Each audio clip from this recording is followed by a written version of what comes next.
of us will remember the 2002 fire season. Years of drought, record temperatures, plenty of fuel. At times it seemed all of America was burning. I'm Walter Cronkite. I'd like you to hear something. Situation. Electricity's out in the entire town, and I may be the only working generator. QSL loud and clear. Do you have any priority messages? They're just two average guys who saw the need and volunteered.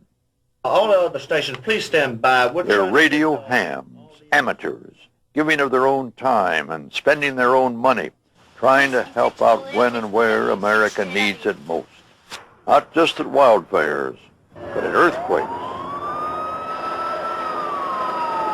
hurricanes, tornadoes. Just one tornado now, the other one died.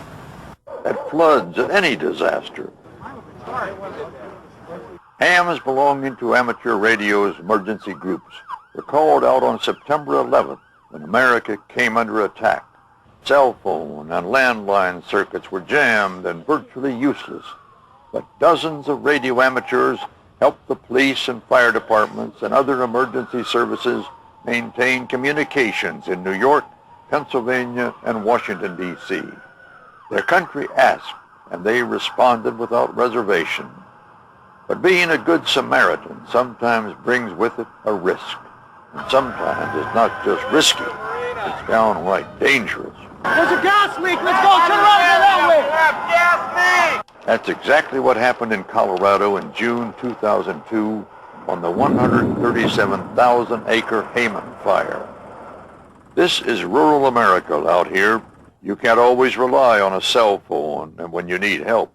It looks like the wind shifted back to the west and or northwest, and it's moving the fire back in this direction. The fire is just right over this ridge here behind me. It's starting to get close. Looks like we're going to have to prepare to get out of here pretty shortly. The sky had already turned ominously dark. The air was thick with smoke, making breathing more difficult. The sun reduced in intensity to little more than a light bulb through the smoky haze. The wind, increasing in speed, began blowing the fire toward the volunteers. The sheriff came through a little bit ago and asked us how fast we could get out of here. We're basically right across the road from the last fire line. So they stood by their radios, handling emergency communications for the police, the fire, the Teller County Office of Emergency Services. This is West Creek Fire. Ted, could I get a status update, your location, please? Things are pretty quiet. Firefighters should be coming in for supper before long. The role of amateur radio operators in this particular event has been very significant. We've provided a lot of communication capability. We're in an area where it's difficult to communicate. As a result, our capabilities greatly enhance the efforts of law enforcement, of firefighting, of the Red Cross and the Salvation Army.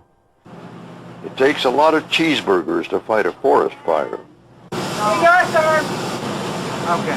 Got it? Thank you. In the end, there was a break in the weather.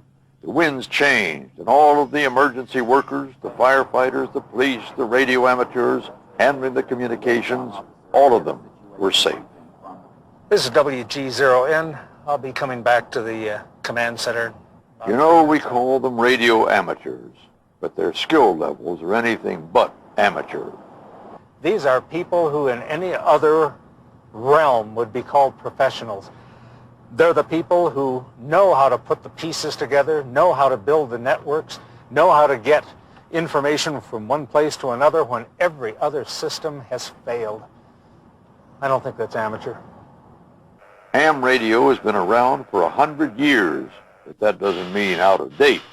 Even America's space shuttle and the International Space Station have ham radio on board, and it's not just for the enjoyment of the crew. Do you tend to reevaluate your life when you look at the Earth? Over. When you float up here above the Earth in our little spacecraft and look down at the great big spacecraft that we all fly on, it makes us all think about what our priorities are. Over. Someone once said, and it's probably true, that amateur radio is the only fail-safe communication system in the world. Many of you know I'm a sailor. I really enjoy being on the sea with the wind at my back, underway, under sail. What most of you don't know is I'm a radio ham too. My call is KB2GSD. And you can bet that when I'm on the ocean, even if the GPS, the radar, and the ship-to-shore fail, I've still got my ham radio station. It really is the best backup communication system in the world.